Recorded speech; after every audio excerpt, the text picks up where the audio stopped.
ஆண்டவரும் ரட்சகருமான இயேசு கிறிஸ்துவின் நாமத்தில் உங்கள் எல்லாரையும் நான் வாழ்த்துகிறேன். விசேஷமாக எங்கள் அந்தமான் நிக்கோபார் தீவு மக்களுடைய சார்பில் உங்களுக்கு வாழ்த்துக்களை கொண்டு வருகிறேன். எல்லாம் மகிழ்ச்சியாக இருக்கிறீங்களா? எல்லாம் மகிழ்ச்சியாக இருக்கிறீங்களா? ஒரு சிரிப்புமா ஒரு சிரிப்பமே இல்லையா? மனமகிழ்ச்சி நல்ல மருந்து. ஆமாம், மனமகிழ்ச்சி நல்ல ஔஷதம், நல்ல மருந்து இல்லையா? மனமகிழ்ச்சி தான் இப்போ நிறைய பிரச்சனையாகவே இருக்குது. டென்ஷன் எப்போ பார்த்தாலும் படபடப்பும் பரபரப்புமாக இருக்கிற ஒரு வாழ்க்கை. ஆமாம், அதுக்கு நடுவில் மனமகிழ்ச்சியை தேடணுன்னா ஆலயத்தை தவிர, சபையை தவிர வேறு இடம், நல்ல இடம் இல்லை. ஆமாம், ஹல்லேலூயா. எவ்வளோ பேர் இதுக்கு ஆமேன் சொல்கிறீங்க? ஆமேன், ஆமேன். தாவீது ராஜா அந்த அருமையை அறிந்து தான் அவர் சொல்லுகிறார், அவர் என்னை புல்லுள்ள இடங்களில் மேய்த்து அமர்ந்த தண்ணீரை அண்டையிலே கொண்டு போய் விடுகிறார். ஆமேன். எப்படிப்பட்ட தண்ணீர் தெரியுமா? எப்படிப்பட்ட தண்ணீர் தெரியுமா? அமர்ந்த தண்ணீர் என்று சொல்லுகிறார். அதை இங்கிலீஷில் என்ன சொல்லுது தெரியுமா? Still water. ஸ்டில் வாட்டர்னால் அமர்ந்த தண்ணீர். ஓடுகிற தண்ணீர் அல்ல, நதியில் ஓடுகிற கரை புரண்டு ஓடுகிற தண்ணீர் அல்ல, அமைதியான கண்ணாடி போல பளிங்கு போல இருக்கிற தண்ணீர். ஆமென், அல்லேலூயா. கரை புரண்டு நுரைத்தள்ளி அமளி துமளையாய் ஓடுகிற ஆற்றில் எப்படி இருக்குது தெரியுமா? பக்கம் போகிறதுக்கே பயமாக இருக்கும். எங்கே இழுத்துட்டு போயிடுமோ, உள்ளே என்ன இருக்குமோ, அதனுடைய ஆழம் தெரியாது, அதனுடைய அவ்வளவு அதனுடைய ஒன்றுமே புரியாது. ஆனால் இந்த அமர்ந்த தண்ணீர், ஸ்டில் வாட்டர் எப்படி தெரியுங்களா? அப்படியே கண்ணாடி போல் பளிங்கு போல் அமைதியாக இருக்கும். ஆமென், அல்லேலூயா. அப்படிப்பட்ட இடத்துல அதனுடைய ஆழம் தெரியும், அதனுடைய அழகு தெரியும். இந்த மான்கள் போய் அங்கே தண்ணி குடிக்கும்போது என்ன பண்ணது தெரியுங்களா? அந்த ஸ்டில் வாட்டரில் தண்ணி குடிக்கும். அந்த அமைதியான தண்ணியில் குடிக்கும்போது இந்த கண்களை எப்போதுமே பின்னாடி வச்சுருக்கும். வேறு ஏதாவது எதிரிகள் வந்து தாக்க வரும்போது அதனுடைய அசைவு, அதனுடைய நிழல் இந்த தண்ணீரில் பட்டு அதுக்கு தெரியும். ஒரே ஓட்டமாக ஓடிப்போர். இப்படியெல்லாம் அந்த அமைதியான வாட்டருக்கு, தண்ணீருக்கு ஒரு நல்ல அனுபவம் உண்டு. அதனால தான் தாவீது சொல்கிறார், என்னை அவர் அமர்ந்த புல்வெளியில் நடத்தி என்னை தண்ணீர் அண்டையில் கொண்டு போகிறான். ஆமென். அப்போது மன மகிழ்ச்சி இந்த நாட்களில் ரொம்ப அவசியம். இல்லைன்னா சுகர் வரும், ப்ரெஷர் வரும், டென்ஷன் வரும், ஸ்ட்ரோக் வரும், என்னென்னமோ வந்து மக்கள் கஷ்டப்படுறாங்க. ஆனால் கிறிஸ்துவுக்குள்ளே வரும்போது, சத்தியத்துக்குள்ளே வரும்போது, ஆலயத்துக்குள்ளே வரும்போது, சபைக்குள்ளே வரும்போது தேவன் நம்மை அமர்ந்த தண்ணீர் அண்டையில் கொண்டு போய் விடுகிறார். அல்லேலூயா சொல்லுவோமா? அதுக்கு தான் நம்ம எல்லாத்தையும் சிரிக்க வைத்தேன், சிரிக்க சொன்னேன். எல்லாருக்கும் பிரச்சனை இருக்குது, லைஃப்னாவே ப்ராப்ளம் தான் இல்லையா?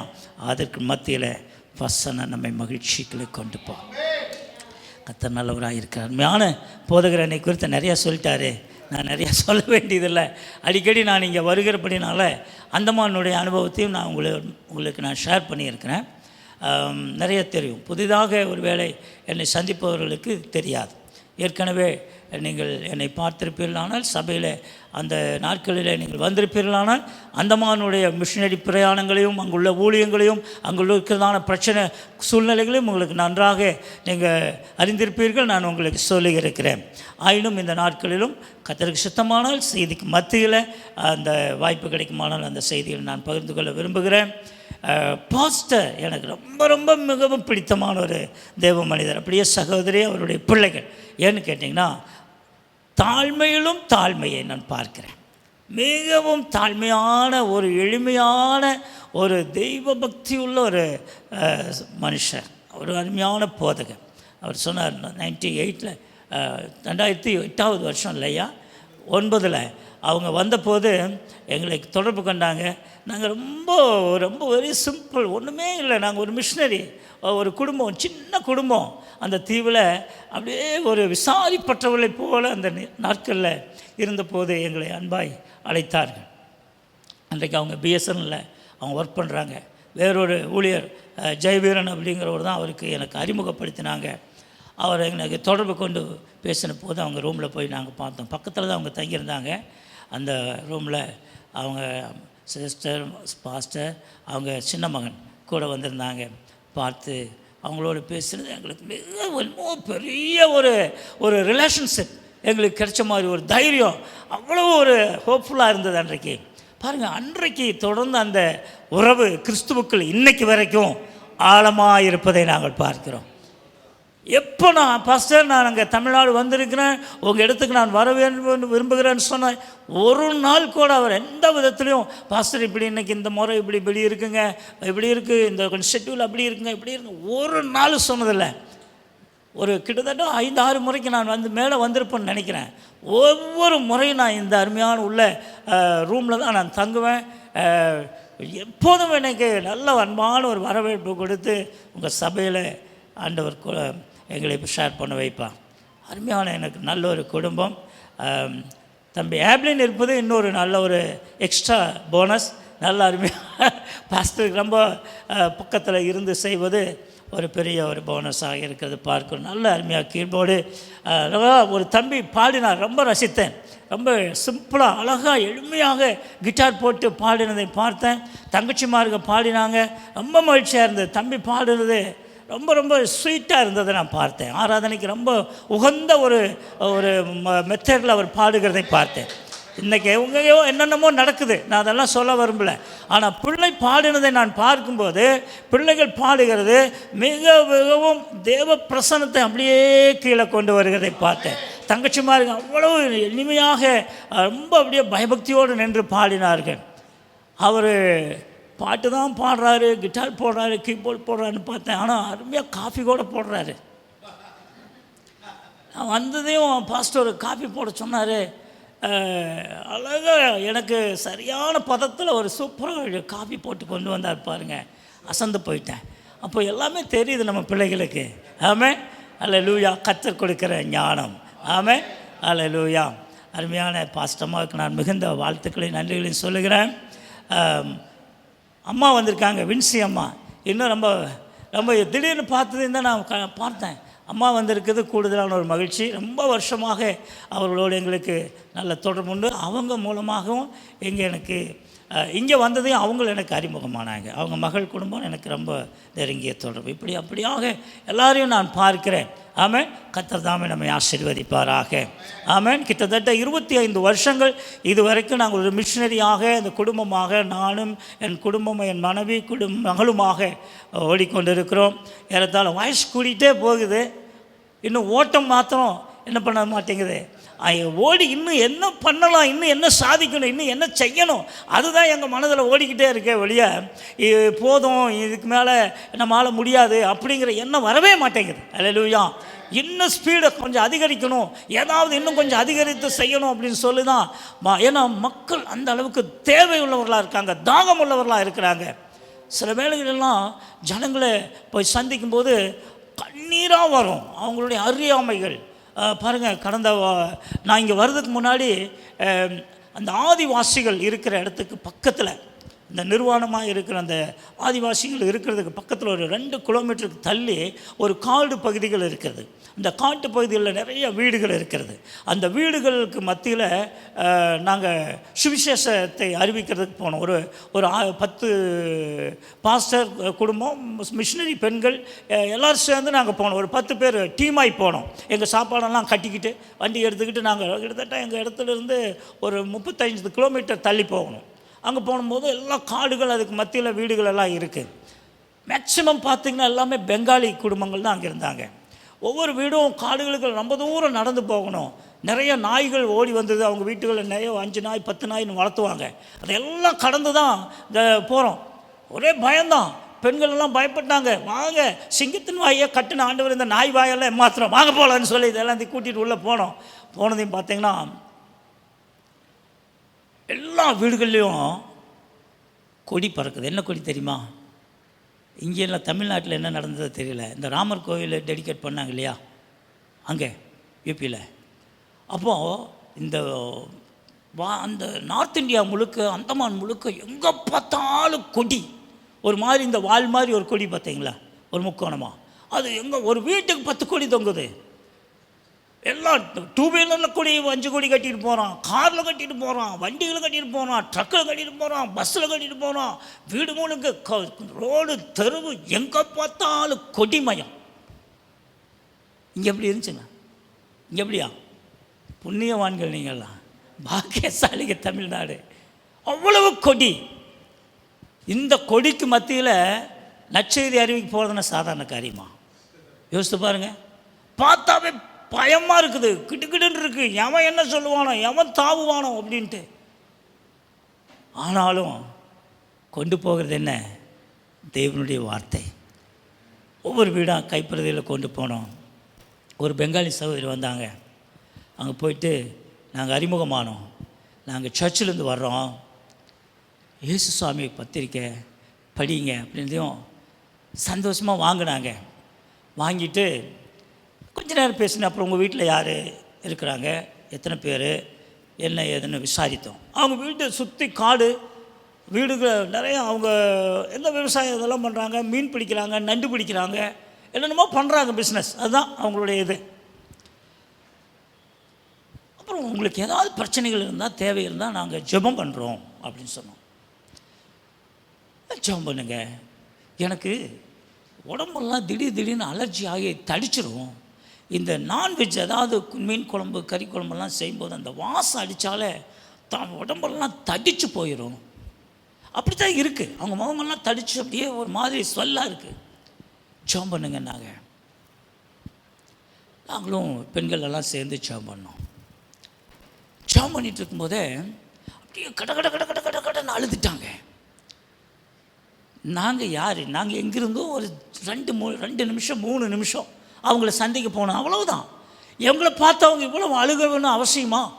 இல்லை, அழுகிறாங்க. அப்புறம் ஜெபத்தை முடிச்சுட்டு, ஏன் அழுகிறீங்க? ஏசப்பா உங்கள் கண்ணீரெல்லாம் தொடச்சிட்டாரு, என்ன பிரச்சனையாக இருந்தாலும் நீங்கள் கவலைப்படாதீங்க அப்படின்னு சொல்ல. இல்லை 14 வருஷத்துக்கு முன்னாடி என் வாழ்க்கையில் நடந்த ஒரு சம்பவத்தை நினச்சி நான் அழுகிறேன் அப்படின்னு. என்ன அப்படின்னா, 14 வருஷத்துக்கு முன்னாடி நான் கர்ப்பமாக இருந்தபோது, எங்கள் அந்தமானில் ஒரு பெரிய விசேஷமான ஆஸ்பத்திரி எல்லாம் கிடையாது. ஏதோ ஒரு ஆஸ்பத்திரி, கவர்மெண்ட் ஆஸ்பத்திரி தான், ஓரளவுக்கு ட்ரீட்மெண்ட் பண்ணுவாங்க, அவ்வளோதான்.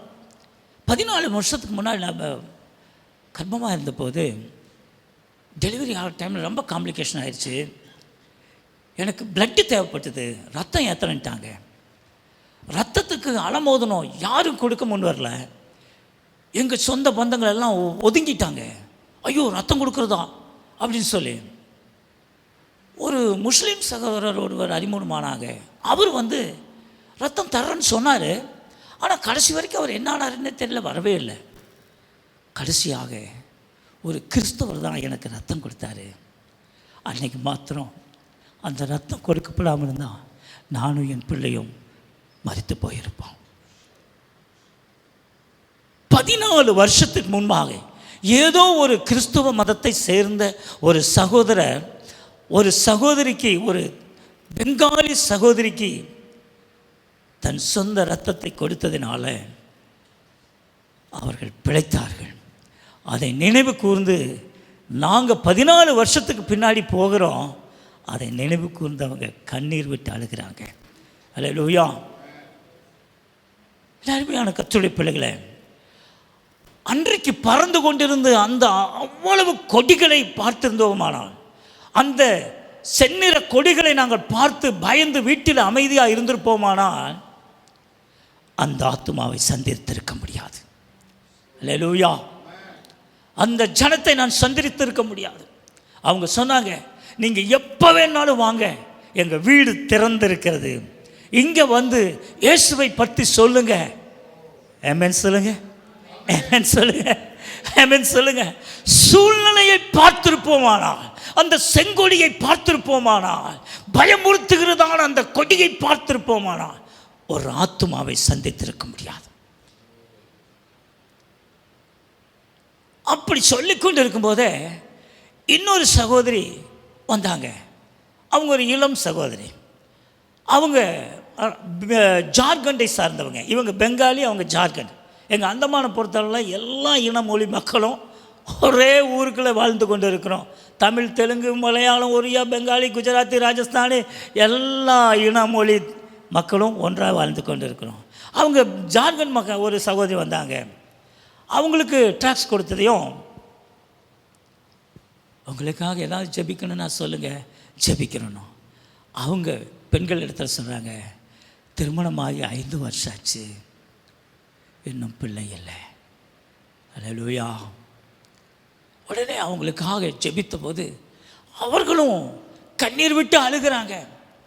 எல்லாம் சந்தித்த ஒவ்வொரு ஆத்மாவும் அழுதார்கள்.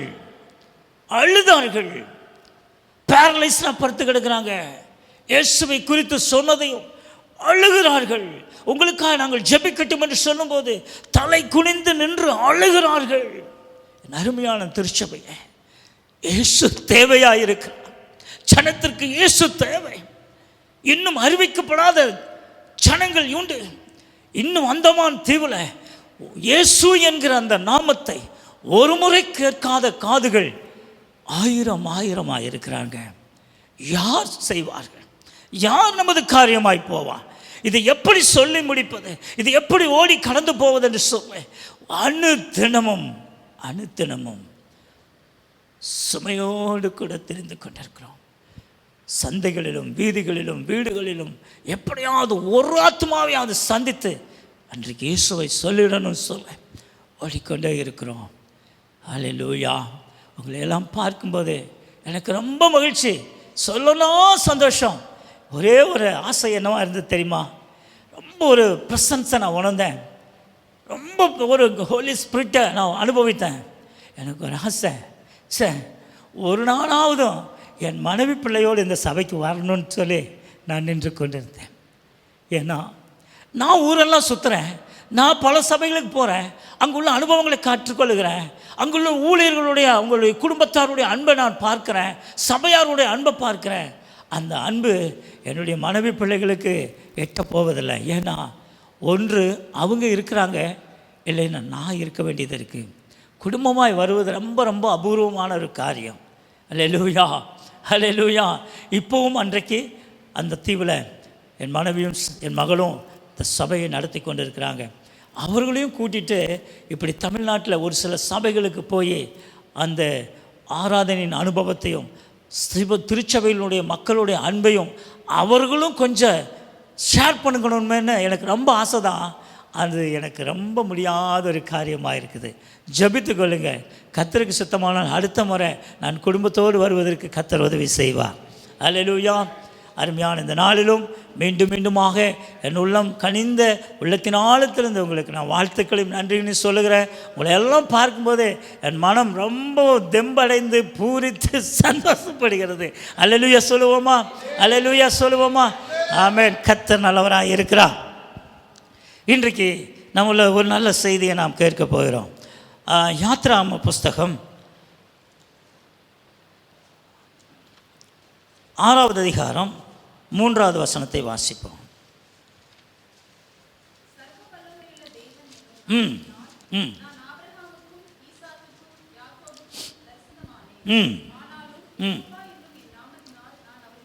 அறியப்படவில்லை. பாஸ்டர் வார்த்தை சொன்னார். எந்த கண்டிஷன்ஸுமே இல்லை. கர்த்தருடைய ஆவியானவர் நம்முடைய சபையை எப்படி நடத்துவாரோ அப்படி நடத்தட்டும் என்று சொல்லி, அது உண்மையாகவே நிச்சயம் சந்தோஷம். ஏன்னு கேட்டிங்கன்னா, நான் இந்த சபைக்காக நான் ஆயத்தப்படுத்தியிருந்த வந்த செய்தி வேறு. ஆமாம், என் நோட்ஸில் நான் வச்சிருக்கிற செய்தி வேறு. ஆனால் இங்கே தேவ ஆவியானவர் அப்படியே அந்த டேர்ன் பண்ணிட்டார். அதில் இது அப்படின்னு சொல்லி அதுக்கு நோட்ஸே இல்லை. ஆமாம், அல்லேலூயா. கர்த்தருடைய ஆவியானவர் தான் நமக்கு நோட்ஸ். ஆமாம், அல்லேலூயா. இங்கே நம்ம பார்க்கிறோம், சர்வ வல்லமையுள்ள தேவன் என்ற நாமத்தினால ஆபிரகாம், ஈசாக்கு, யாக்கோப்பு இன்னும் பரிசுத்தவான்களுக்கு நான் அறியப்பட்டேன். இப்போ ஒரு விசேஷித்த ஒரு புதிய நாமத்தை கொண்டு நான் அறிமுகமாக போகிறேன். என்ன நாமம் அது? ஏகோவா என்னும் நாமம். ஆமென். ஏகோ விட்னஸ் எல்லாம் எடுத்துக்காதீங்க.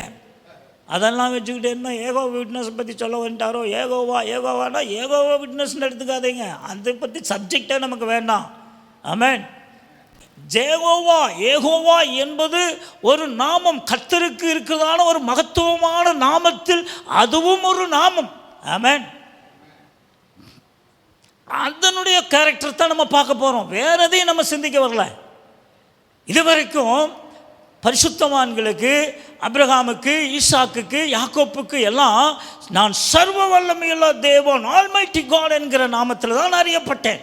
ஏன்னா நான் செய்கிற காரியம், என்னுடைய பராக்கிரமம், என் மகத்துவமும் எல்லாமே சர்வ வல்லமையுள்ளதாக இருந்தது. ஆமென். இப்போது 430 வருஷத்துக்கு பின்னாடி அடிமைத்தன எகிப்திலிருந்து ஜனங்களை எக்ஸில் பண்ணி வெளியே கொண்டு வருகிறார். வனாந்திரத்துக்கு வந்துட்டாங்க, டெசர்ட்டுக்கு வந்துட்டாங்க. இப்போ ட்ராவல் பண்ணிக்கிட்டு இருக்காங்க. இப்போ மிடில் நடுவில் பிரயாணத்தின் மத்தியில் வழியில் கர்த்தர் சொல்லுகிறார், இதுவரைக்கும் நான் சர்வ வல்லமையுள்ள தேவன் என்கிற நாமத்தினால தான் என்னுடைய பிள்ளைகளுக்கு நான் அறிமுகமானேன். இப்போ இந்த திரளான கூட்டத்துக்கு நான் ஏகோவா என்கிற நாமத்தினாலே அறியப்பட போகிறேன். ஆமென். அல்லேலூயா. கிறிஸ்தவ வாழ்க்கையில், கிறிஸ்தவ உலகத்தில் 3 விதமான காலங்கள் இருக்கிறது. பழைய ஏற்பாட்டின் காலம், அதுதான் நம்ம படிக்கிறோம் இல்லையா, பழைய ஏற்பாட்டின் சங்கதிகள், வரலாறுகள், தீர்க்கதரிசன ஆகமங்கள் எல்லாமே நல்லா பழைய ஏற்பாட்டுக்குரிய காரியங்கள், நியாயப்பிரமாணங்கள், அது இது நல்லா நிறைய தெரியும். அடுத்தது இன்னொரு பார்ட், அது புதிய ஏற்பாடு. புதிய ஏற்பாட்டுக்கு வரும்போது யார் ஹீரோ? யார் ஹீரோங்க? ஜீசஸ் கிரைஸ்ட், இயேசு. ஆமென். புதிய ஏற்பாட்டினுடைய நாயகன் இயேசு கிறிஸ்து. அதில் இன்னொரு டைட்டில் இருக்குது, இன்னொரு பார்ட் இருக்குது. அது என்ன தெரியுமா? ஆவியானவருடைய காலம். புதிய ஏற்பாட்டில் 2 சப்ஜெக்ட் இருக்குது, 2 பார்ட் இருக்குது. ஒன்று இயேசுவின் நாட்கள். இயேசுவின் நாட்களில் நேரடியாக பேசணும், நேரடியாக தொட்டு பார்த்து உறங்கி உண்டு உறங்கி எல்லாம் நடந்து கொண்டது. ஆனால் அவரே சொல்கிறார், நான் போய் உங்களுக்காக தேற்றரவாளன் ஆகிய பரிசுத்த ஆவியானவரை என்ன பண்ணுவேன்? அனுப்புவேன். நான் போகலைன்னா அது நடக்காது, ஆகவே நான் போகணும் என்று சொல்லி அதே புதிய ஏற்பாட்டின் காலத்தில் 2 பகுதியாக இருக்குது. ஒன்று இயேசுவின் காலம், அது 3.5 வருஷத்தோடு முடிஞ்சு போச்சு. ஆனால் அதுக்கு பின்னாடி ஆவியானவர் வந்த பிற்பாடு, அப்போஸ்தலரின் நாட்களிலே பரிசுத்த ஆவியானவர் சபையின் மேலே ஊற்றப்பட்ட பிற்பாடு, அது தொடர்ந்து இதுவரைக்கும் யாருடைய காலம்? ஆவியானவர் காலம். ஆமென். அப்போ ஆவியானவர் தான் சபைக்குள்ள என்ன பண்ணி கொண்டு இருக்கிறார்? அசைவாடி கொண்டு இருக்கிறார், நம்மை உருவாக்கி கொண்டு இருக்கிறார், நமக்குள்ள உணர்வுகளை ஏற்படுத்தி கொண்டு இருக்கிறார். அல்லேலூயா. அப்போ இப்போ கர்த்தர் எப்படிப்பட்டவராக இருக்கிறாரா? நான் யெகோவா என்கிற நாமத்தினாலே அறியப்பட போகிறேன். அந்த கேரக்டர் எப்படிப்பட்டதுங்கிறது தான் இப்போ நம்ம பார்க்க போகிறோம். சர்வ வல்லமை உள்ளவர், அது வேறு. இப்போ யெகோவா என்கிற அந்த கேரக்டர் எப்படி இருக்கும் அப்படிங்கிறத நம்ம பார்க்க போகிறோம். இப்போ வனாந்திரத்துக்கு வந்துட்டாங்க. இப்போ ஆண்டவருக்கு ஒரு தேவை, என் ஜனத்திற்கு, என்னை நம்பி வந்த என் சந்ததிக்கு, ஆபிரகாமின் சந்ததிக்கு நான் என்னை வெளிப்படுத்த போகிறேன். ஆமென். இது வரைக்கும் ஆபிரகாமுக்கு தனியாக காட்டினேன், ஈசாக்குக்கு நான் தனியாக வெளிப்பட்டேன், யாக்கோப்பை நான் தனியாக சந்தித்தேன். இதெல்லாம் போக இப்போ அவர்கள் மல்டிபிள் ஆகி பெரிய திரளான கூட்டமாகி எகிப்தில் 430 வருஷம் வாழ்ந்துட்டாங்க. இப்போ அவங்களை வெளியே கொண்டு வந்து நான் ஆபிரகாமுக்கு நான் கொடுத்த வாக்குத்தத்த பூமியில் கொண்டு வந்து நிலைப்படுத்துவேன் என்று சொன்னதை நினைவு கூர்ந்த கர்த்தர் இப்போ வனாந்தரத்தில் தம்முடைய ஜனங்களை சந்திக்க விரும்புகிறார். அல்லேலூயா. எப்படி பார்க்கிறார்? சொல்கிறாரு, நான் இதுவரைக்கும் உங்கள் முற்பிதாக்களுக்கு சர்வ வல்லமையுள்ள தேவனாய் நான் வெளிப்பட்டேன். இப்போ உங்கள் முன்னிலையில் யெகோவா தேவன் என்கிறதை, அந்த நாமத்தை நான் பிரகடனப்படுத்த போகிறேன், அதை அறிவிக்க போகிறேன். நல்லா கேர்ஃபுல்லாக கவனிங்க. கொஞ்சம் ரொம்ப நல்லா கீனாக நம்ம கவனிக்க வேண்டிய ஒரு சப்ஜெக்ட் இது. ஆமென், அல்லேலூயா. அப்போது இந்த கேரக்டர், இந்த யெகோவா நாமம் என்கிறதான அந்த கேரக்டர் எப்படிப்பட்டதுங்கிறத நம்ம பார்க்க போகிறோம். யாத்திராகமம் 19வது அதிகாரத்தை திருப்பிக் கொள்ளுவோம். பிரைஸ் காட், அல்லேலூயா. வாசிப்போமா? கொஞ்சம் கொஞ்சமாக வாசிப்போம், பாட்டு பாட்டா. 8வது வசனத்திலிருந்து வாசிங்க. ம் ம் ம் ம் ம் ம் ம்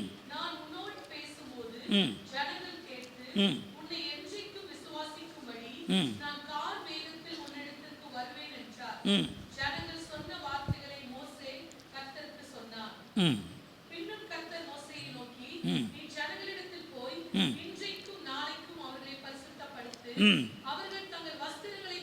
ம் ம்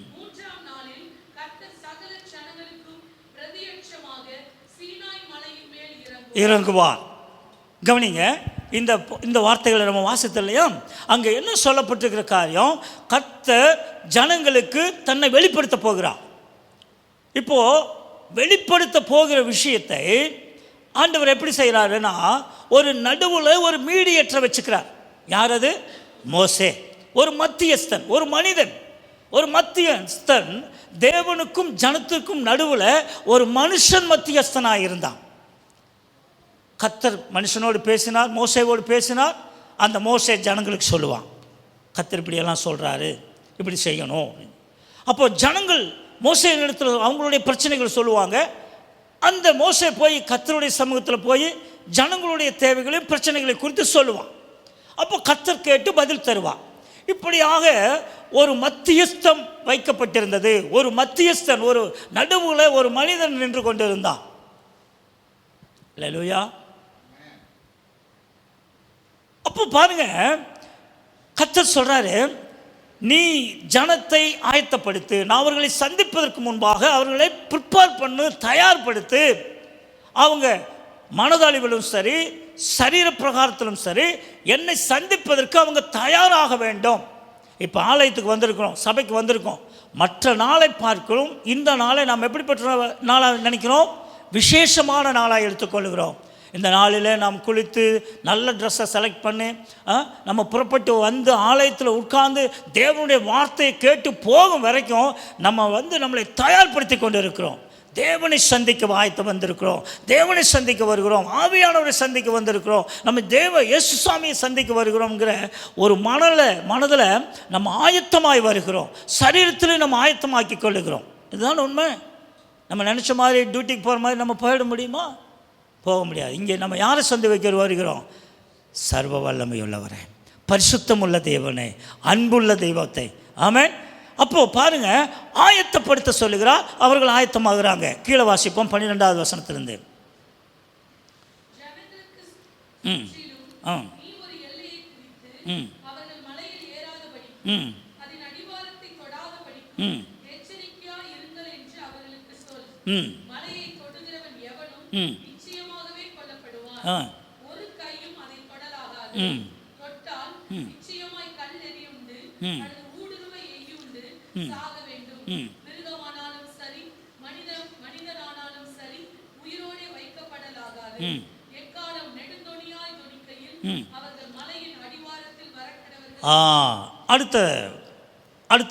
அடுத்த பாருங்க என்ன சொல்றாங்கன்னா, அந்த சீனாய் மலை, கர்த்தர் தரிசனமாகக்கூடியதான அந்த சீனாய் மலை, அந்த சீனாய் மலையை சுற்றி நீ என்ன பண்ணணும்? ஒரு பெரிய எல்லை போடு. மலையினுடைய பகுதி எவ்வளோ வைடாக இருக்கும்னு நமக்கு தெரியல. அந்த சீனாய் மலையினுடைய அந்த உயரமும் அதனுடைய அகலமானது எவ்வளோ பரப்பளவில் இருக்குதுன்னு நமக்கு இது குறிப்பிடப்படலை. அப்போது ஜனங்களெல்லாம் அதை சுற்றிலும் குடியிருக்கிறாங்க, பாளையமாக இருக்காங்க. அந்த டெசர்ட்டில் நடுவில் அந்த சீனாய் மலை இருக்குது. அப்போது மோசே கர்த்தர் சொல்கிறாரு, அந்த மலையை சுற்றிலும் ஒரு பெரிய ஒரு ஃபென்சிங் பண்ண எல்லை போடு, யாரும் அந்த மலைக்கு நெருங்கக்கூடாது. நான் பிரத்யட்சமாகும்போது, நான் வெளிப்படும்போது, என் மகிமை அந்த சீனாய் மலையில் நான் வெளிப்படுத்தும் போது அந்த மலையினுடைய எல்லைக்கு யாரும் வரக்கூடாது, எந்த மனுஷனும் வரக்கூடாது.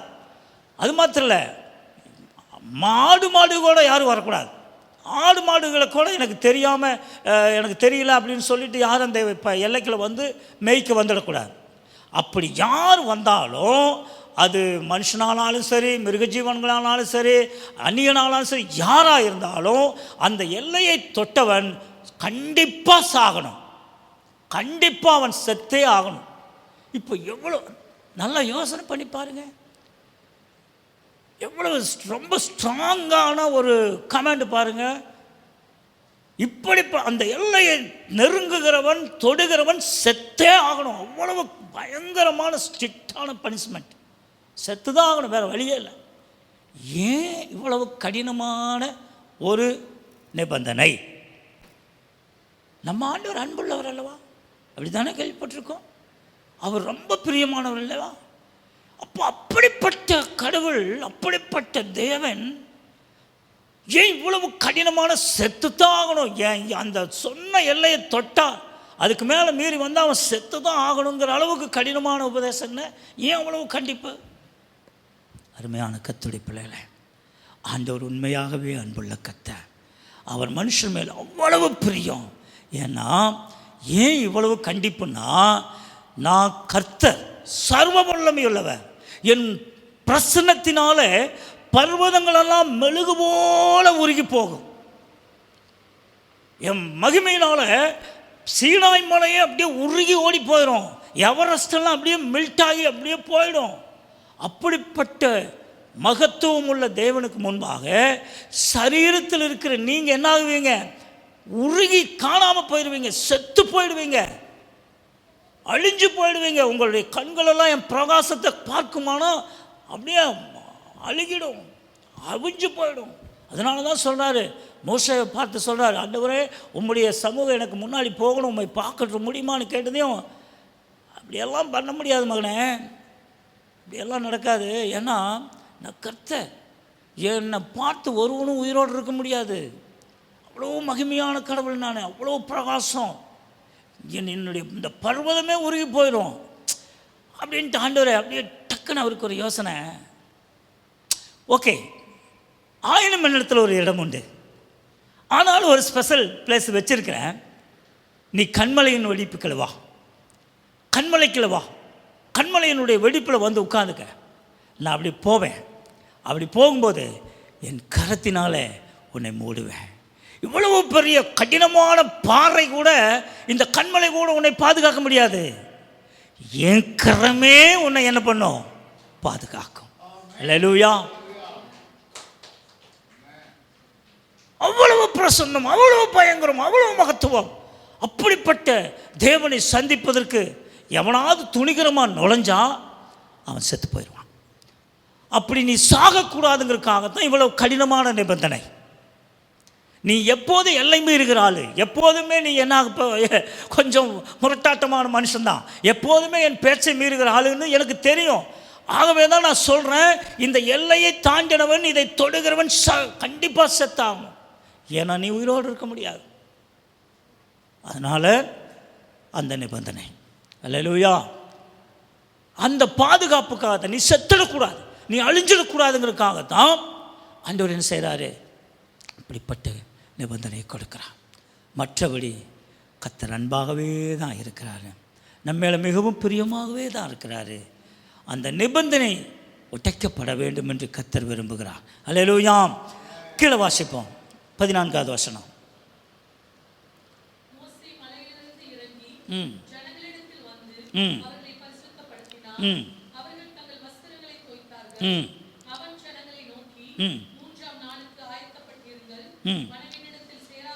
இதெல்லாம் பியூரிட்டி. இது இந்த மாதிரியான நீங்கள் உங்களுடைய வஸ்திரங்களை துவைத்து உங்கள் வீடு வாசலையெல்லாம் சுத்தப்படுத்தி நீங்கள் எப்படியெல்லாம் உங்களை ஸ்பெஷல் பண்ணிக்கணுமோ, எப்படியெல்லாம் உங்களை ப்ரொடெக்ட் பண்ணிக்கணுமோ, உங்களை எப்படியெல்லாம் ப்ரைவசியாக நீங்கள் வச்சுக்கணுமோ நீங்கள் கேர்ஃபுல்லாக வச்சுக்கோங்க. ஏன்னா என்னை நீங்கள் சந்திக்க வர்றீங்க. ஆமாம், நான் உங்களை சந்திக்க போகிறேன். அந்த இடத்துல ஒரு சந்திப்பின் இடத்தை உருவாக்குகிறா. ஆமாம், நான் உங்களை சந்திக்க போகிறேன், நீங்களும் என்னை சந்திக்க போகிறீங்க. ஆமாம், இப்போ இதுக்கு முன்னாடி உங்களுடைய ப்ரிப்பேர் பண்ணிக்கங்க, ஆயத்தமாகுங்க. ஆமாம், அல்லேலூயா. இதை மோசே ஜனங்களுக்கு சொல்லுகிறான், ஜனங்கள் அப்படியே செய்கிறார்கள். இப்போது அந்த யெகோவா அந்த தேவனுடைய அந்த கேரக்டரை இப்போ பாருங்கள். அந்த மலையில் என்ன நடந்திருக்குதுன்னு நம்ம கீழே பார்ப்போம். 16வது வசனத்தை வாசிப்போம். 16. ம் ம் ம் ம் ம்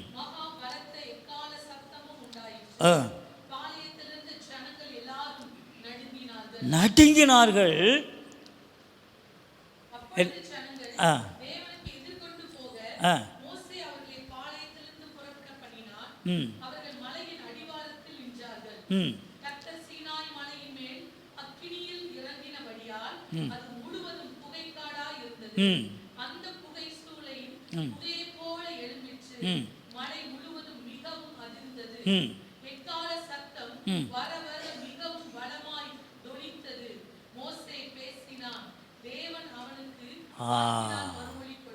பார்த்தீங்களா?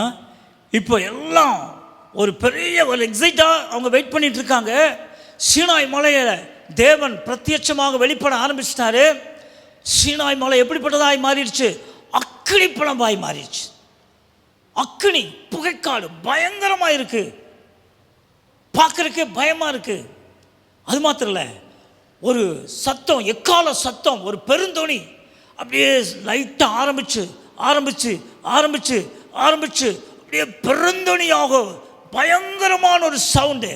அது மாத்திரம் இல்லை, அந்த சீனாய் மலையே அப்படியே நடுங்கி குலுங்க ஆரம்பிக்குது.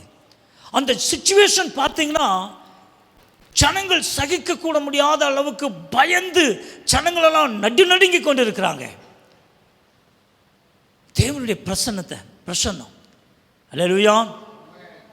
அதனால தான் அவர் சொல்கிறாரு, நீங்கள் எல்லாம் உங்களை தயார்படுத்திக்கங்க, நான் உங்களை சந்திக்க போகிறேன், நீங்கள் எங்களை பார்க்க போகிறீங்க. அந்த சீனாய் மலை முழுக்க ஒரு பயங்கரமான ஒரு சூழ்நிலை காணப்படுகிறது. அல்லேலூயா. கீழே வாசிப்போம். 20.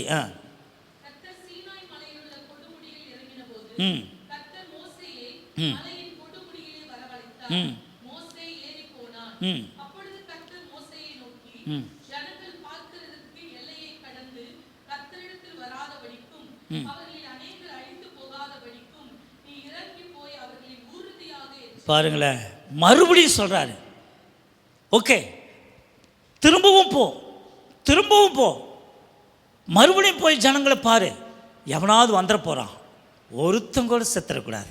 அல்லேலூயா.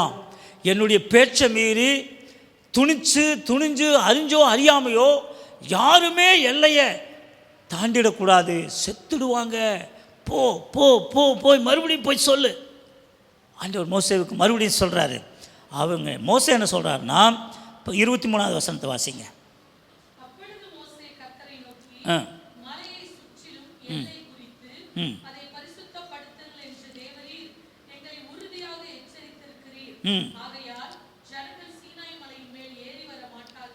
ஆமென். ஹல்லேலூயா.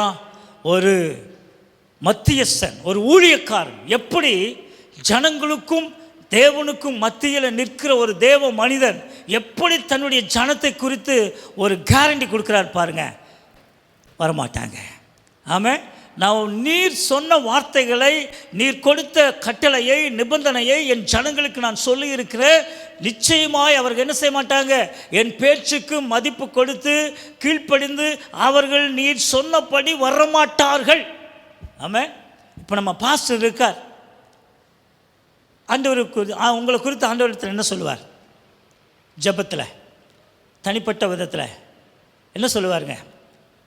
அவர் நான் சந்தித்த போது அவர் பிஎஸ்என்எல்ல ஒர்க் பண்ணிட்டு இருந்தார். கொஞ்ச நாள் ஆனதையும் கேட்டேன், பாஸ்டர் எப்படி இருக்கீங்க, என்ன பண்ணுறீங்கன்னா, பாஸ்டர் நான் விஆர்எஸ் வாங்கிட்டேன் பாஸ்டர். அப்படிதானே பாஸ்டர்? அப்படின்னு நான் வாலண்டியர் ரிட்டைர்மெண்ட் வாங்கிட்டேன், எனக்கு போதும், அரசாங்கத்துக்கு கவர்மெண்ட்டுக்கு வேலை பார்த்தது போதும், நான் செய்ய வேண்டிய வேறொரு வேலை உண்டு இயேசுவுக்காக. ஆமென். ஒரு வேளை இன்னும் கொஞ்சம் அவர் ஒர்க் பண்ணி இருந்திருந்தா இன்னொரு 5 வருஷம் கூட ஒர்க் பண்ணி இருந்திருக்கலாம். அவர் எத்தனை வருஷத்தில் அவருக்கு சர்வீஸ் முடியுதுன்னு எனக்கு தெரியாது, கூட இன்னும் கொஞ்சம் வருஷம் ஒர்க் பண்ணி இருக்கலாம். ஆனால் அதை பார்க்கலாம் அவருடைய தீவிரம், அவருடைய விருப்பம், அவருடைய ஓட்டம், எனக்கு இன்னும் கூட இருக்கிற வயசில் இயேசுவுக்காக முழுவதும் நான் ஓடி முடிக்கணும் அப்படிங்கிற அந்த உந்துதல், அந்த ப்ரெஷர் அவர் என்ன பண்ணிடுச்சுங்க, இந்த உலக வேலை எனக்கு வேணாம். அல்லேலூயா, ஆமென். ஒரு மத்தியஸ்தன், ஒரு ஜனங்களுக்கும் தேவனுக்கும் நடுவில் நிற்கிற ஒரு உக்கிரானக்காரன். இப்போ இப்படிப்பட்ட ஒரு தேவ மனுஷன் உங்களுடைய பிரச்சனைகளை ஆண்டவர் இடத்துல கொண்டு போக மாட்டார். அந்த ஆத்மா அப்படி இருக்குது, இந்த ஆத்மா அப்படி இருக்குது, இது கீழ்ப்படிய மாட்டேங்குது, அது அப்படி இருக்குது.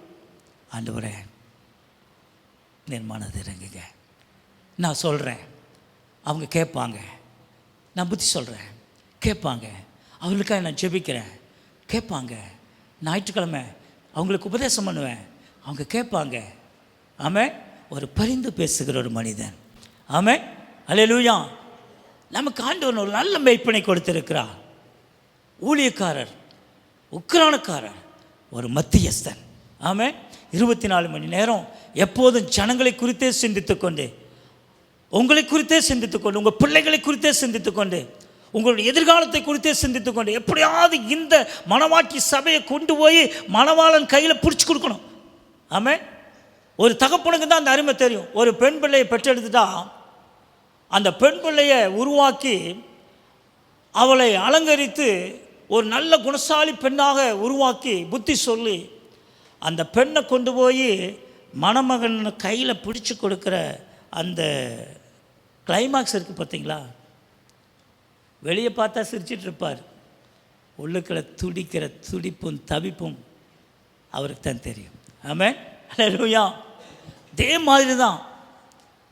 மாதிரி தான் சபையை ஒழுங்குபடுத்தி சீர்படுத்தி அலங்கரித்து அர்த்தன் மணவாட்டி ஆக்கி உங்களை அப்படியே கொண்டு போய் அந்த மணவாளனாகி இயேசுவின் கையில் கொடுப்பதற்கு ஒரு தேவ மனிதன் என்ன போராட்டம் தெரியுமா, என்ன பாடுகள் தெரியுமா? அது யாருக்கும் புரியாது, இயேசுவுக்கு மட்டும் தெரியும். ஆமென். மோசே தேவனுக்கும் மனுஷர்களுக்கும் மத்தியில் ஒரு மத்தியஸ்தனாய் நின்று கொண்டு அவன் பரிந்து பேசிக்கொண்டே இருக்கிறான். வழிநடுக போராட்டம், வழிநடுக முரட்டாட்டம், வழிநடுக கல் எடுத்துக்கிட்டாங்க. ஆனாலும் அவன் ஒரு மத்தியஸ்தனாக, ஒரு உக்கிரானக்காரனாக கர்த்தருக்கும் மனுஷருக்கும் மத்தியில் அவன் நின்றான். சொல்கிறான், நான் எச்சரித்திருக்கிறேன், வரமாட்டார்கள். அல்லேலூயா, அல்லேலூயா. இதுதான் அந்த யெகோவா நாமம் என்கிற அந்த கேரக்டரில் தேவன் அந்த சீனாய் மலையிலே தம்முடைய ஜனத்திற்கு தன்னை அறிமுகப்படுத்தி கொண்ட போது நேர்ந்த சம்பவம். யாரும் நெருங்கக்கூடாது. அப்படி நெருங்கினா ஒன்று நீயா அழிஞ்சிடுவேன், இல்லைனா நீ கொல்லப்படுவாய். அவ்வளோ பெரிய மகத்துவம் உள்ள நாமத்தை உடையவர். பழைய ஏற்பாட்டில் பரிசுத்தவான்களோடு கூட அசாரீரியாக சத்தத்தின் மூலமாக நியாயப்பிரமாணத்தின் மூலமாக ஒரு மத்தியஸ்தன் மூலமாகத்தான் பேசிகிட்டு இருந்தார்.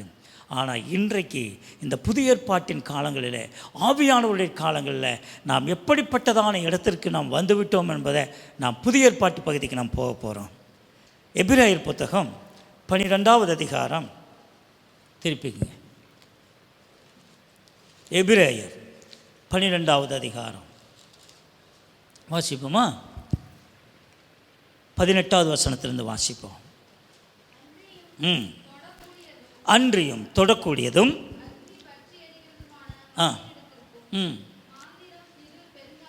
இங்கே பாருங்கள், கவனிங்க, கொஞ்சம் நல்லா சின்சியராக கவனமாக அந்த பகுதியில் படிங்க. அதுக்கும் இதுக்கும் ரொம்ப ரொம்ப க்ளோஸ் ரிலேட்டிவ் இருக்குது, ரொம்ப தொடர்பு இருக்குது. அதை நம்ம கொஞ்சம் ஒப்பிட்டு பார்ப்பதற்கு தான் இவ்வளோ தூரம் நான் விளக்கிட்டு வர்றேன். நீங்கள் கொஞ்சம் பாருங்கள். அது பழைய ஏற்பாட்டின் அனுபவம், இது புதிய ஏற்பாட்டின் அனுபவம். ஆமாம், நம்ம எவ்வளோ க்ளோஸராக வந்திருக்கிறோங்கிறத நம்ம இங்கே பார்க்க போகிறோம். அதைத்தான் நான் உங்களுக்கு படித்து காமிச்சிட்ருக்கேன். நீங்கள் சென்டென்ஸ் பை சென்டென்ஸாக நீங்கள் படிச்சுட்டு வரணும். மறுபடியும் படிங்க.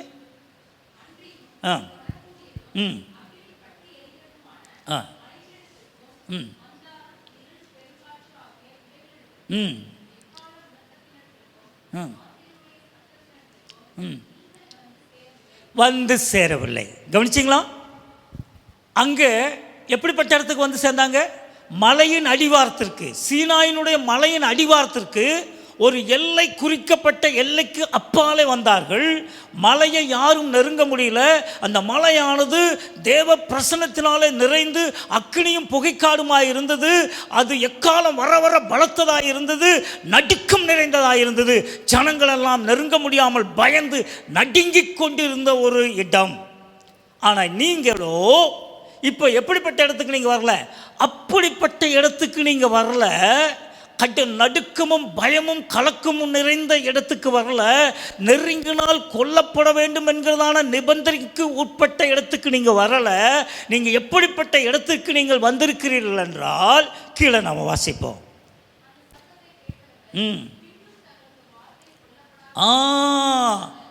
அப்படி பயந்தாங்க. எங்களுக்கு நேரடியாக யாரும் பேச வேண்டாம், கர்த்தர் பேச வேண்டாம், நடுவில் ஒரு மத்தியஸ்தன் இருக்கட்டும், ஒரு மனுஷன் மூலமாக எங்களுக்கு பேசினா போதும், தேவனுடைய சத்தத்தை கேட்குற அளவுக்கு எங்களுக்கு தைரியம் இல்லை என்று நடுங்கிக் கொண்டு இருந்தார்கள். ஏனெனில் 20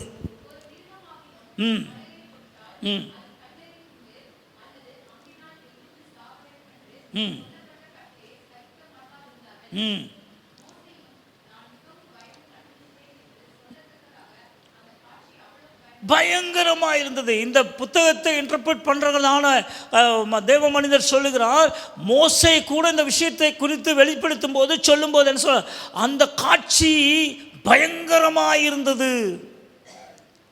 மனுஷனால கண்கொள்ளாத காட்சி, அது விவரிக்க முடியாத காட்சி, பயங்கரமான காட்சி. யெகோவா என்கிற நாமம் அவ்வளவு பயங்கரமானதும் மகத்துவமானதுமாக இருந்தது. அப்படிப்பட்ட பயங்கரமான இடத்தில் நின்று இன்றைக்கு இருக்கிற இந்த திருச்சபை, இன்றைக்கு நீங்களும் நானும் எப்படிப்பட்ட இடத்துக்கு நாம் வந்து சேர்ந்திருக்கிறோம் என்று நம்ம படிக்கிறோம். கீழே வாசிங்க. நீங்களோ, அந்த வசன வார்த்தை சொல்லுங்க. நீங்களோ யார்? அது நாமோ. நீங்களோ இந்த திருச்சபை, இந்த சபை நாம தான். ஆமென். எப்படி இடத்துக்கு வந்திருக்கிறோம்? வாசிங்க. சியோனின் மலையின் இடத்திற்கும்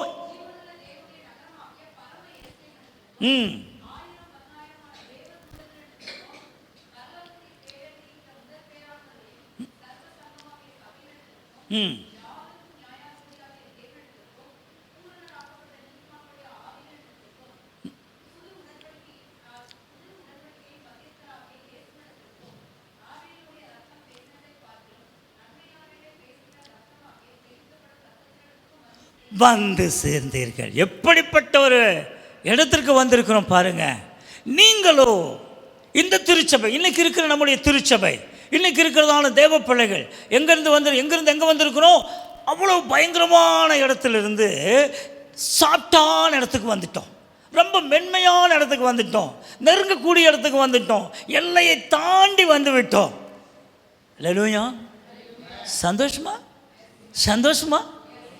இப்போ பாருங்க, யெகோவா என்கிற நாமம் பயங்கரமாக இருந்தது. இப்போ இயேசு என்கிற நாமம் மென்மையானதாக இருக்கிறது. ஆமாம், ரொம்ப சாஃப்டாக இருக்குது. நம்ம எளிமையாய் சொல்லக்கூடிய ஒரு நாமம். இப்போ இன்றைக்கி நம்ம அந்தமானில் போய் நற்செய்தி அறிவிக்க போகிறோம். எப்படி போகிறோம்? இயேசுங்கிற நாமத்தை கொண்டுட்டு போகிறோம். ஒரு முறை நாங்கள் ஹாஸ்பிட்டல் விசிட் போயிருந்தோம்.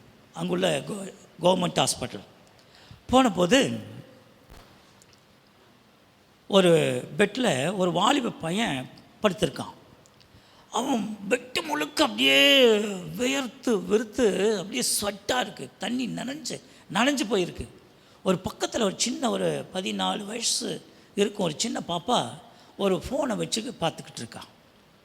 இப்போ நாங்கள் போய் கேட்டோம், பாப்பா இது யாருமா என்ன அப்படின்னு கேட்கும்போது, இது எங்கள் அண்ணன் அந்தமான் ஃபீவர் வந்துருச்சு, டாக்டர்ஸு மெடிசன் கொடுத்துட்ருக்காங்க, ரொம்ப ஹை ஃபீவர் ஆகிருச்சு அப்படின்னு சொல்கிறான்.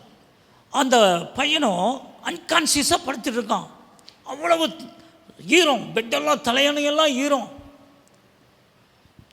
எங்களுக்கு அது ஒரு பெங்காலி பொண்ணு, என்ன சொல்கிறதுனே தெரியல. சரிம்மா, ஓகே, நாங்கள் சர்ச்சிலேருந்து வரோம், இயேசுங்கிற இயேசப்பா நாமத்தினால் நாங்கள் ஜெபம் பண்ணுறோம், உங்களுக்கு அண்ணனுக்கு நல்ல சுகமாயிருன்னு சொல்கிறதையும் அவளுக்கு ஏதோ ஞானப்பில் டீக்கே ஜெபம் பண்ணுங்க அப்படின்ட்டான். நாங்களும் ஜெபம் பண்ணிட்டு வந்துட்டோம். மேலே மாடிக்கு போய் இன்னும் கொஞ்சம் நேரம் ஒரு சில பெட்டெல்லாம் பார்த்துட்டு ஒரு 40 நிமிஷம் மேலே இருக்கும். திரும்பி கீழே இறங்கி வரோம். நானும் என் மகள் மனைவி 3 பேருமா இறங்கி வர்றோம். அந்த படுக்கை அந்த கதவு பக்கத்தில் இருந்துச்சு. இந்த பொண்ணு 40 நிமிஷம் எங்களை காத்திருந்திருக்கா. வெயிட் பண்ணிவிட்டு வேகமாக ஓடி வந்துட்டு என் மகளை பார்த்துட்டு, தீதி தீதி தொடருக்கியே அக்கா கொஞ்சம் இருங்க, பகவான் கா நாம் போல் தியான ஒரு கடவுளோட பேர் சொன்னீங்களே, கியா நாமா அப்படின்னா, ஒரு கடவுளுடைய பேர் சொன்னீங்களே, அது என்ன பேர்? நான் சொன்னோம், அவங்க பெங்காலியில் ஜிசு மசி அப்படின்னு. ஜிசு மசி ஜிசு மசி ஜிசு மசி ஜிசு மசினே தனக்குள்ளே ஞாபகப்படுத்திக்கிட்டு தன்னுடைய சகோதரனுடைய படுக்கையை பார்த்து ஓடினான். அவன் கையில் உலகத்தையே கொண்டு வந்திருக்க ஒரு அடக்கப்பட்ட ஒரு ஆண்ட்ராய்டு ஃபோன் வச்சுருக்கான். ஆனால் இயேசு என்கிற நாமம் அறியாமல் இருக்கிறான். ஹல்லேலூயா. அருமையான தேவ பிள்ளைகளே, எவ்வளோ மென்மையான இடத்துக்கு வந்துட்டோம். எவ்வளோ நம்ம எளிதாக உச்சரிக்கக்கூடிய இயேசு என்கிற நாமத்தின் அடைக்கலத்திற்கு வந்துட்டோம். நீங்களும் அப்படிப்பட்ட இடத்திற்கு இல்லை, நெருங்க முடியாத சீனாய் மலைக்கு இல்லை, எவனாலும் எல்லையை கடந்தால் கொல்லப்பட வேண்டும் என்கிறதான நிபந்தனைய கடுமையான சட்டம் இருந்த இடத்துக்கு இல்லை. நீங்களோ பரிசுத்தவான்களுடைய சர்வ சங்கமாகிய அந்த வரிசையில் நின்று கொண்டிருக்கிறீங்க.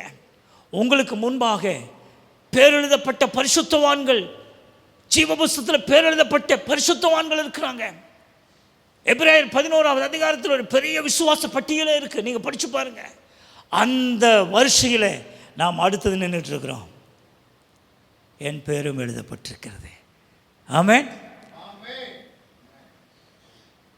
அது மாத்திரம் இல்லை, ஆபேலின் ரத்தம் பேசுனதை பார்க்கலும் நன்மையானதை பேசுகிற இயேசு என்கிற நாமத்திற்குள் வந்திருக்கிறோம். ஆபேலின் ரத்தம் என்ன பேசியிருக்கோம்? புலம்பி தள்ளி இருக்கும். ஆண்டவரே, நான் என்ன பாவம் செய்தேன், என்ன தப்பு செய்தேன், நான் உமக்கு மன உற்சாகமாக உண்மையாய் கொண்டு வந்து காணிக்க செலுத்தினது தப்பா? என் சகோதரன் ஏன் என் மேல் அவ்வளவு எரிச்சல் கொண்டான்? அவனுக்கு ஏன் இவ்வளவு கோபம் வந்தது? என்னை கொலை செய்கிற அளவுக்கு நான் என்ன தப்பு செய்து விட்டேன்? என் சந்ததி பூமியில் அறுப்புண்டு போயிற்று, என் சந்ததி பூமியில் இல்லையே, நான் என்ன தப்பு செய்தேன்? என் சகோதரன் என்னை விசாரிக்க மாட்டீரா? என்னுடைய மரணத்திற்கு நியாய தீர்ப்பு இல்லையான்னு சொல்லி அவன் புலம்பி தள்ளி இருப்பான் இல்லையா? புலம்பி, அந்த ரத்தம், ஆபேலின் ரத்தம் புலம்பி இருக்கும். ஆனால் இயேசுவின் ரத்தம் அப்படி இல்லை. அது பரிந்து பேசுகிற ரத்தம், நன்மையானதை பேசுகிற ரத்தம், நம்மை குறித்து ஒரு நாளும் குறை சொல்லாத ரத்தம், நம்மை குறித்து பிதாவின் சமூகத்தில் எப்போதும் பரிந்து பேசுகிற ரத்தம். ஹல்லேலூயா.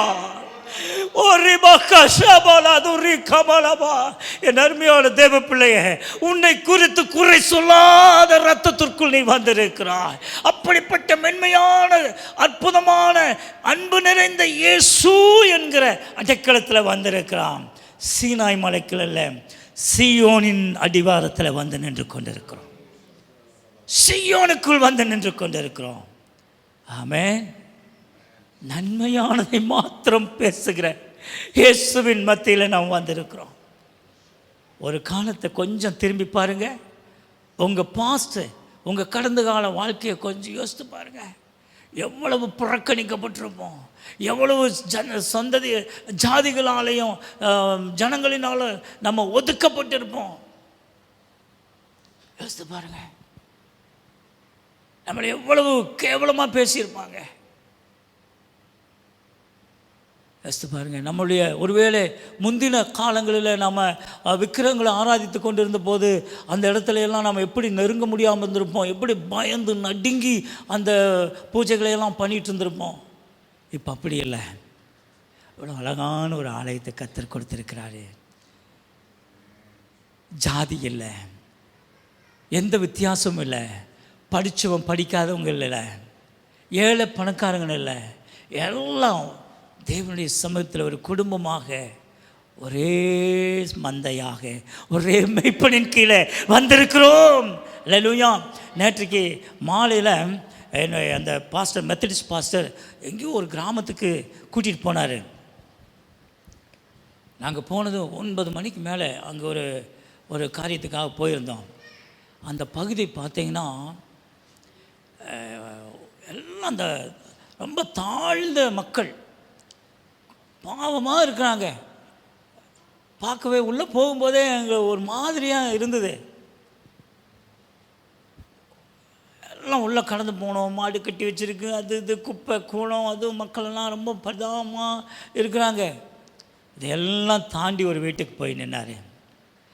அந்த வீடு இயேசுவை ஏற்றுக்கொண்ட வீடு. ஆமென். இயேசுவின் பிள்ளைகளின் வீடு. ஆமென். அல்லேலூயா. அந்த மக்களெல்லாம் பார்க்குறாங்க.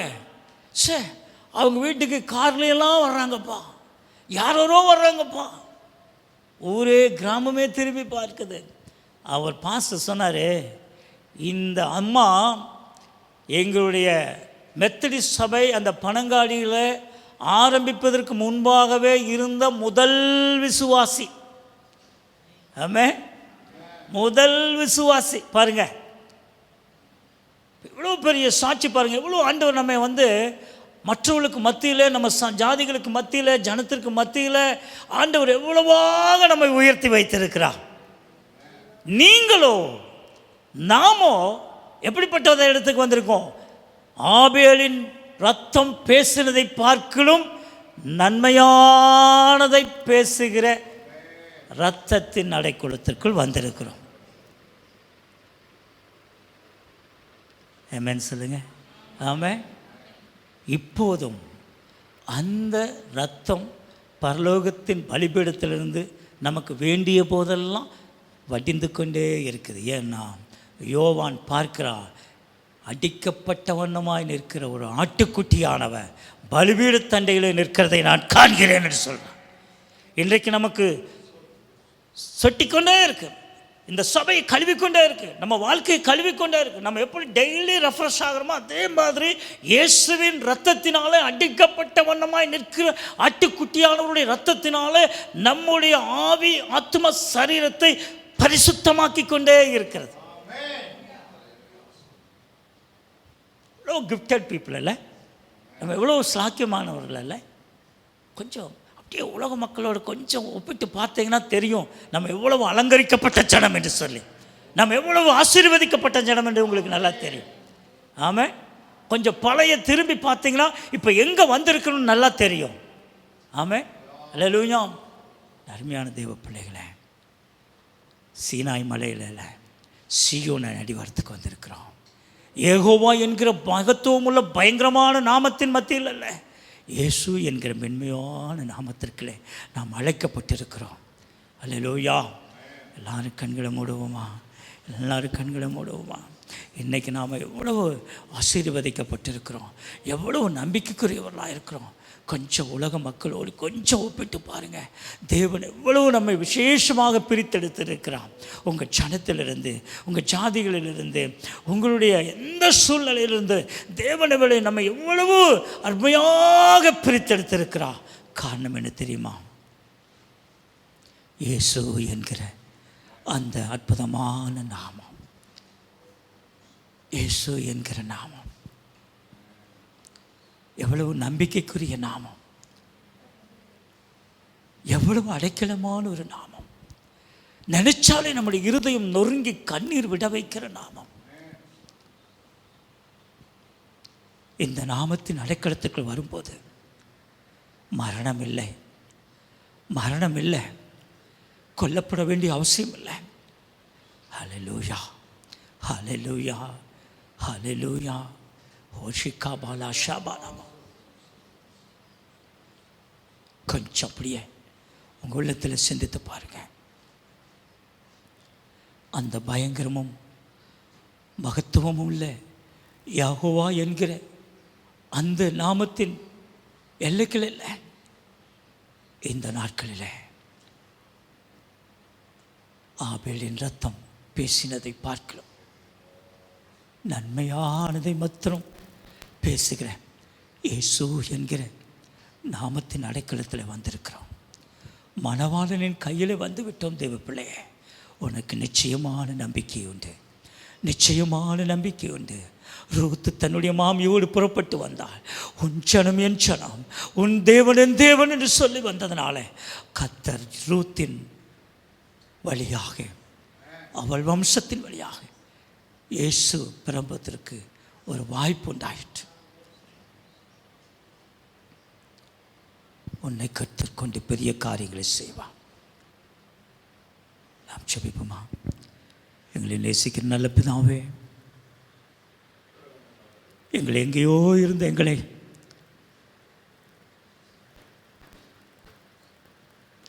அழைத்து வந்திருக்கிறீங்க. பயந்து நடுங்கி ஒடுங்கி வாழ்ந்து கொண்டிருந்த எங்களை நிமிர பண்ணினீங்கப்பா. எங்களை தைரியப்படுத்துறீங்க, எங்களுக்கு ஒரு நம்பிக்கையை கொடுத்து விட்டீங்க. உச்சி மீது வாழ்ந்து விழுந்தப்பட்ட போதும் எங்களுக்கு பயமே இல்லைப்பா. ஏன்னா நீங்கள் கூட இருக்கிறீங்க, நீங்கள் கூட இருக்கிறீங்க.